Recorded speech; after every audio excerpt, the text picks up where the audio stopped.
بسم اللہ الرحمن الرحیم۔ السلام علیکم ورحمۃ اللہ وبرکاتہ۔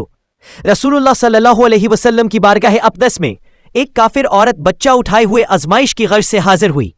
اللہ کی شان دیکھے اس 2 ماہ کے دودھ پیتے بچے نے کہا، یا رسول اللہ، السلام علیکم ورحمۃ اللہ وبرکاتہ، ہم آپ کی خدمت میں حاضر ہیں۔ ماں کے چہرے کا رنگ زرد ہو گیا اور غصے سے کہنے لگی، خبردار، خاموش ہو جا، تیرے کان میں یہ گواہی کس نے؟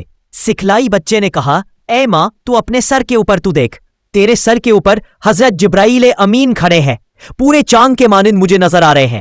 وہ فرشتہ مجھے وصف رسول سکھا رہا ہے، کفر و شرک کے ناپاک علوم سے خلاصی دلا رہا ہے۔ رسول اللہ صلی اللہ علیہ وسلم نے فرمایا کہ دودھ پیتے بچے، بتا تیرا نام کیا ہے؟ بچے نے جواب دیا، میرا نام اللہ کے نزدیک عبد العزیز ہے، مگر ان مشرکوں نے میرا نام عبد العزی رکھا ہے۔ پاک ذات کے صدقے جس نے آپ کو پیغمبری بخشی، میں عزا بد سے بری ہوں۔ حضور صلی اللہ علیہ وسلم کی نگاہ کے صدقے جنت سے ایسی خوشبو آئی جو بچہ اور اس کی ماں کے دماغ کو معطر کر دیا۔ بچے کے ساتھ ماں بھی ایمان و اسلام کی دولت سے مشرف ہو گئی اور اسی وقت کلمہ شہادت پڑھا اور مسلمان ہو گئی۔